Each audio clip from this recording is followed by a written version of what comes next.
নমস্কার, আমি আপনার নিজের প্রভাত শাস্ত্রী। আপনার সন্তান কি পড়াশোনায় মন দিতে পারছে না? বারবার বোঝানোর পরেও কি ভুলে যাচ্ছে? মনোযোগ একদমই থাকছে না?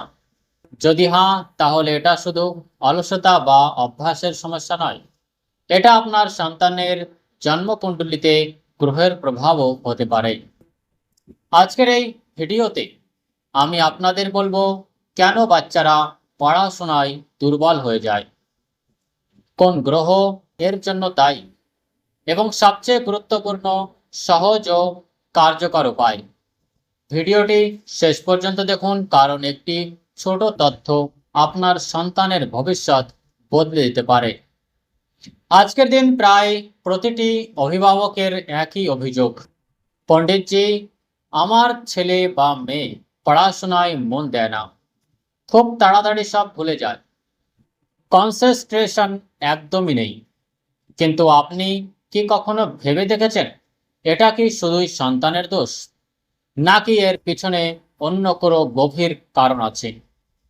জ্যোতিষ বলে মানুষের বুদ্ধি, স্মৃতি ও চিন্তা শক্তি গ্রহ দ্বারা প্রভাবিত হয়। যদি সময় মতো খেয়াল না রাখা হয়, তাহলে ধীরে ধীরে সন্তান পড়াশোনা থেকে দূরে সরে যায়। এখন আসুন আসল কারণগুলো বুঝি। বুধ গ্রহ বুদ্ধি, বাকশক্তি ও স্মৃতির কারক। যদি বুধ দুর্বল হয়, পড়ায় মন বসে না, সহজে ভুলে যায়, বুঝতে সময় লাগে। চন্দ্রগ্রহ হলো মনের কারক। মন অস্থির থাকে, মনোযোগ ভেঙে যায়, পড়াশোনায় স্থিরতা থাকে না। পঞ্চম ভাব অর্থাৎ ফিফথ হাউস, শিক্ষা ও বুদ্ধির স্থান। এটা খারাপ হলে পড়াশোনায় বাধা আসে, ভালো ফল হয় না। রাহু কেতুর প্রভাব, মোবাইলের প্রতি আসক্তি, মনোযোগের অভাব, ভুল সঙ্গ, এগুলো রাহু কেতুর লক্ষণ হতে পারে। সঠিক কারণ জানা খুব জরুরি। এখন সবচেয়ে গুরুত্বপূর্ণ অংশ হলো উপায়।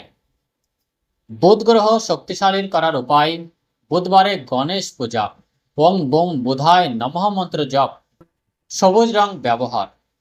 চন্দ্র গ্রহের উপায়: সোমবার দুধ দান, মন্ত্র জপ এবং রাতে তাড়াতাড়ি ঘুমান। পড়াশোনার জন্য বিশেষ টিপস: পূর্ব বা উত্তর মুখ করে পড়া, পড়ার সময় প্রদীপ জ্বালানো, মোবাইল থেকে দূরে থাকা।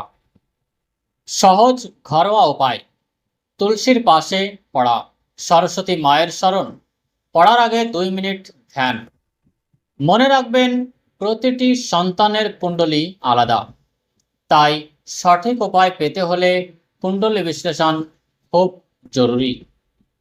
যদি সময় মতো ব্যবস্থা না নেন, তাহলে সন্তান পড়াশোনা থেকে পুরোপুরি দূরে যেতে পারে। কিন্তু চিন্তার কোনো কারণ নেই, সঠিক দিশা ও উপায়ে সব সমস্যার সমাধান সম্ভব।